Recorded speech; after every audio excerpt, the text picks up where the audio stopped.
وعلیکم السلام ورحمۃ اللہ وبرکاتہ۔ یہ بہت ہی پیارا پیغام دیا ہے آپ نے اپنے مومن بھائیوں کو۔ اس سے پہلے ایک عام پیغام تھا پوری امت مسلمہ کو، اور ان کو احساس دلایا گیا تھا کہ دیکھو یہ رمضان المبارک کا مہینہ برکتوں کا مہینہ ہے، لیکن آپ کے عقیدے کے اندر، عظیم اکثریت کے عقیدے کے اندر جو کہ شرک ہے، تو اس سے آپ فائدہ نہیں اٹھا سکیں گے۔ لہذا سب سے پہلا کام جو کرنا ہے وہ شرک کو چھوڑنا ہے، اور شرک ہی کی وجہ سے آج امت مسلمہ اللہ کے عذاب کی لپیٹ میں ہے۔ اپنے بھی مارتے ہیں اور دوسرے بھی مارتے ہیں، کیونکہ انہوں نے اللہ کے ساتھ غداری کی ہے، کلمے کے ساتھ غداری کی ہے۔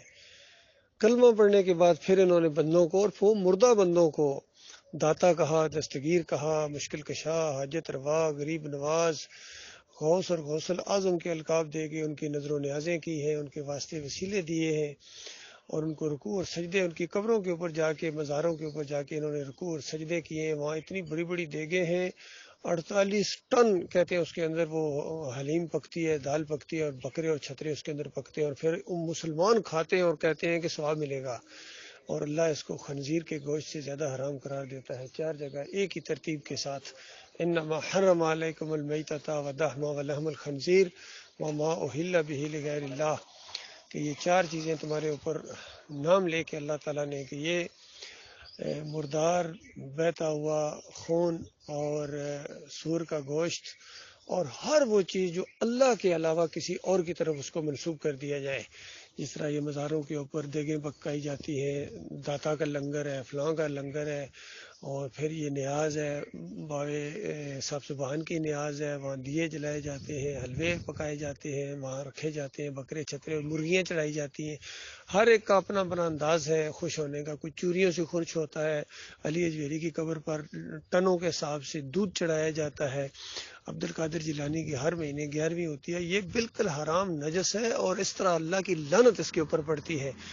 پھر یہ 10 محرم کو کتنا یہ حلیم گھوٹتی ہے قوم، پھر شربت پلاتی ہے، پھر مٹھائیاں بانٹتی ہے، پھر واسطے وسیلے، پھر گھوڑے کی پوجا، یہ ساری چیزیں شرک ہیں اللہ کے بندوں، بالکل شرک ہیں۔ اس کو جو شرک نہیں سمجھتا ہے اس کے ایمان کے اندر بال برابر بھی خیر نہیں ہے، وہ شرک کے اوپر وہ ہے، قائم ہے۔ تو یہ ساری چیزیں ہیں۔ اب اس بیان کے اندر ہمارے بھائی نے اپنے مومن بھائیوں کو بہت زیادہ تلقین کی ہے کہ دیکھو اس مہینے کی رحمت کو سمیٹنے کی پوری کوشش کرو، اور اللہ کی توفیق کے بغیر کچھ بھی نہیں ہوتا ہے۔ لہذا وہ دعا بڑی ایک جامع دعا ہے جو نبی علیہ السلام نے اپنے ایک صحابی معاذ بن جبل رضی اللہ تعالیٰ عنہ کو سکھائی، اور کہا کہ معاذ مجھے تم سے محبت ہے، اس وجہ سے میں تمہیں یہ بات بتا رہا ہوں کہ اپنی صلات کے خاتمے کے اوپر، یعنی سلام پھیرنے سے پہلے یہ دعا ضرور مانگنا، اللہم اعنی علی ذکر کا و شکر کا و حسن عبادات کا۔ بس ساری چیزیں اس کے اندر بند ہو گئی کہ یا اللہ میری مدد فرما کہ میں تیرا اچھی طریقے سے تیرا ذکر کروں، میں اچھے طریقے سے تیرا شکر ادا کروں، اور اچھی طریقے سے تیری عبادت کروں۔ بتائیے پیچھے کیا رہ گیا؟ تو یہ بہت ہی پیاری دعا ہے۔ پھر اسی طریقے سے ابو بکر صدیق نے ایک مرتبہ پوچھا کہ یا رسول اللہ مجھے کوئی ایسی دعا سکھائیں جو میں اپنی صلات کے اندر مانگا کروں۔ فرمایا اس طرح مانگا کرو کہ اللہم انی ظلمت نفسی ظلما کثیرا ولا یغفر الذنوب الا انت فاغفر لی مغفرۃ من عندک انک انت الغفور الرحیم۔ کیا دعا ہے! کیا انسان کی عاجزی کا ایک مقام ہے کہ مالک میں نے اپنی جانوں کے اوپر ظلم کیے ہیں، یعنی جو بھی کمیاں کوتاہیاں ہو گئی تیری فرما برداری کے اندر، یا کوئی گناہ ہو گیا، یہ میں نے اپنی جان کے اوپر ظلم کیا ہے، اور بڑی کثرت کے ساتھ کیے ہیں۔ مالک تو معاف کر دے، اپنی طرف سے رحمت اور شفقت کی وجہ سے معاف کر دے، کیونکہ تیرے علاوہ کوئی گناہوں کو معاف نہیں کر سکتا ہے۔ تو جب انسان کہتا ہے نا کہ یا اللہ تیرے علاوہ کوئی گناہوں کو معاف نہیں کر سکتا ہے، تو اللہ کی رحمت جوش میں آ جاتی ہے۔ اس انداز سے یہ دعا ہے۔ تو آپ دیکھیے یہ سارا پروگرام، جو جتنا عبادات کا سارا نظام ہے، یہ اللہ کی رحمت اور شفقت کی وجہ سے میرے پیارے بھائیوں۔ یقین کیجئے اللہ ایک ایسی ذات ہے کہ اگر کوئی ایک بھی جن، فرشتے، انسان، کوئی مخلوق اس کی تعریف نہ کرے، تب بھی وہ اللہ اپنی شان میں آپ محمود ہے۔ اور اس کو کسی کی پرواہ نہیں ہے، اس کی شان اونچی ہے، بلند ہے، اور سارے کے سارے اگر کثرت کے ساتھ کریں اور سب سے زیادہ جو متقی اور پرہیزگار اور اللہ کا ذکر اور شکر کرنے والا سارے انسان جن اس طرح ہو جائیں تو اللہ کی شان کے اندر کوئی اضافہ نہیں ہوگا۔ میرے پیارے بھائیوں، غور کیجیے اس بات کے، یہ بڑا نقطہ ہے کہ مالک بے نیاز ذات ہے، یہ سب کچھ جو اس نے ہم سے مانگا ہے یہ ہمارے فائدے کے لیے، عطا کرنے کے لیے مالک نے یہ سب کچھ کیا ہے۔ چاہے صلاۃ کا یہ نظام ہو، چاہے صوم کا یہ مہینہ ہو، یہ ہماری تربیتی ایک کورس ہے، پوری طرح ذہن میں رکھنا چاہیے۔ جس طرح تربیت، دیکھیے ہم جانتے ہیں تربیت کیا چیز ہوتی ہے، یہ تربیت کھیلنے والوں کا معاملہ اور ہے، لیکن جو اصلی تربیت لینے والے وہ تربیت لے کیوں رہے ہیں؟ تربیت لے رہے ہیں، تربیت حاصل کرنے کے بعد پھر دشمن سے لڑنا ہے۔ تو جس طرح فوجی ٹریننگ ہوتی ہے، پولیس والوں کی ٹریننگ ہوتی ہے، تو کس وجہ سے ہوتی ہے؟ تاکہ جب موقع آئے تو اس کو استعمال کریں گے۔ تو یہ ایک تربیتی مہینہ ہے مومنوں کے لیے، ابلیس سے مقابلہ کرنے کے لیے۔ کہ دیکھیے اللہ تعالیٰ نے بڑے بڑے سارے جتنے بڑے بڑے سرکش جن تھے ان کو قید کروا دیا۔ تو بتائیے جب بڑے بڑے وہ جو جن ہیں اس مہینے کے اندر، تو ایسا لگتا ہے واقعی پوری طرح محسوس ہوتا ہے وہ قید ہو گئے۔ اب وہ اللہ نہیں وسوسے ڈالتا ہے کہ بھائی ابھی رات بڑی پڑی ہے جلدی اٹھنے، ابھی تو اور بھی وقت ہے، نہیں، دل کرتا ہے اٹھنے کو، اللہ کی عبادت کرنے کو، پھر ہر معاملے میں آگے بڑھنے کو۔ تو یہ بڑے بڑے جو جن شیاطین ہیں نا وہ جو ہے وہ قید ہوئے ہیں۔ باقی چھوٹے چھوٹے دندنارے کتنے لوگوں سے جرائم بھی کراتے ہیں ان دنوں کے اندر بھی، بدبختوں سے۔ اسی وجہ سے نبی علیہ السلام نے اس موقع پر کہا تھا کہ بڑا ہی بدبخت ہے وہ انسان جس نے رمضان کو بھی پایا اور پھر بھی وہ جنت نہیں حاصل کر سکا ہے۔ تو اس مہینے کے اندر اللہ کی رحمت کے اندر طغیانی آ جاتی ہے، طوفان آ جاتا ہے۔ یقین کیجئے، آپ نے کبھی سمندر کا طوفان دیکھا اگر کسی نے، لہریں کس طرح اٹھتی ہیں پہاڑوں کی طرح، تو اس مہینے کے اندر ویسے بھی اللہ کی رحمت تو ہر وقت جوش میں رہتی ہے اور سمندروں کی طرح ہے، لہروں کی طرح آتی ہے، لیکن اس مہینے کے اندر طغیانی آ جاتی ہے۔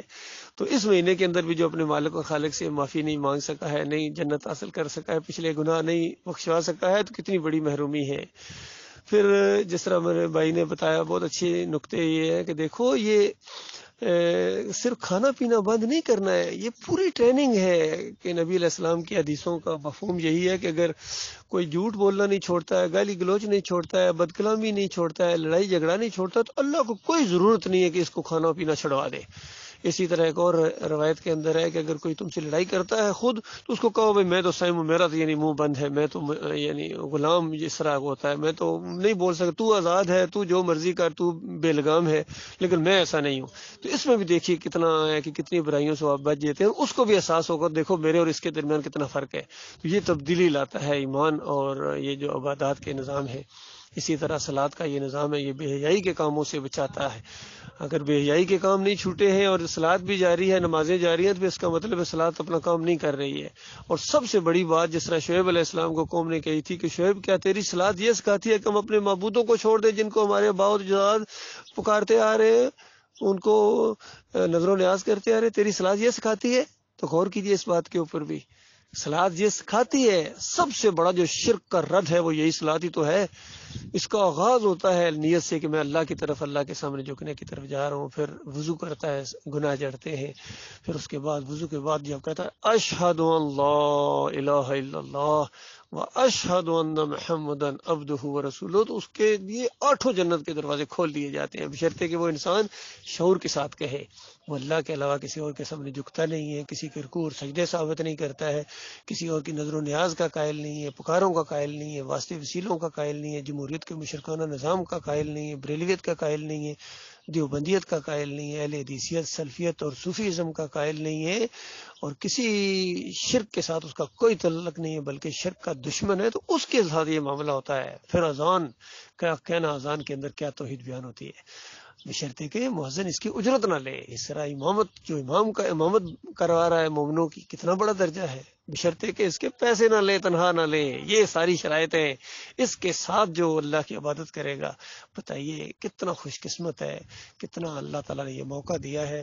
اور ایک چیز یہ بھی ذہن میں رکھے، جو اللہ کے دشمنوں کے خلاف جہاد جاری ہے، یہ اس کے اندر کمی نہیں ہونی چاہیے رمضان کی وجہ سے، بلکہ اور ذرا اس کے اندر نکھار ہے۔ یہ توحید کی دعوت جو دی جا رہی ہے گروپوں کے اندر اور اپنے اپنے علاقوں کے اندر بھی ہمارے بھائی دعوت اللہ کے پروگرام کرتے ہیں، اس میں کمی نہیں آنی چاہیے رمضان کی وجہ سے، کیونکہ جنگ بدر رمضان کے اندر ہوئی تھی۔ تو یہ جو کفر شرک کے خلاف جنگ ہے، اس میں تو رمضان میں اور نکھار آنا چاہیے۔ توحید کی دعوت دیتے رہیں، شرک کا رد کریں، اور لوگوں کو اللہ کا بندہ بننے کی ترغیب دیں اور خود بندہ بن کے دکھائیں تاکہ لوگ محسوس کریں کہ یہ ہے اللہ کا بندہ جا رہا ہے بھائی، تاکہ پوری طرح فرق محسوس ہو۔ یہ جو چلتی پھرتی دعوت ہوتی ہے، تبلیغ ہوتی ہے، یہ بڑی زبردست چیز ہوتی ہے۔ بات کی آج مسلمانوں کی عظیم اکثریت کے اندر شرک آ گیا، سارے مسلک شرک کے اندر ہیں، حتیٰ کہ یہ گلف کے اندر بھی ہر جگہ کوئی جماعت ایسی نہیں ہے، کوئی ملک ایسا نہیں جس کے اندر یہ شرک کا بھرمار نہ ہو۔ اور چاہے یہ جماعت اسلامی ہو، تنظیم اسلامی ہو، جتنے بھی ہیں سب کے اندر شرک ہے۔ کھول کھول کے ہم بیان کر رہے ہیں الحمدللہ اللہ کی توفیق سے۔ اللہ تعالیٰ ہمارے اعمال کو قبول کرے، مالک پچھلے گناہوں سے درگزر فرمائے، اور بالکل اس رمضان المبارک کے مہینے سے پورا فائدہ اٹھانے کی توفیق عطا فرمائے۔ یہ دعا سب سے پہلے یہاں سے مانگے میرے بھائیوں، مالک سے، اپنے مالک سے، کہ یا اللہ اس مہینے کا پورا فائدہ اٹھانے کی توفیق عطا فرما۔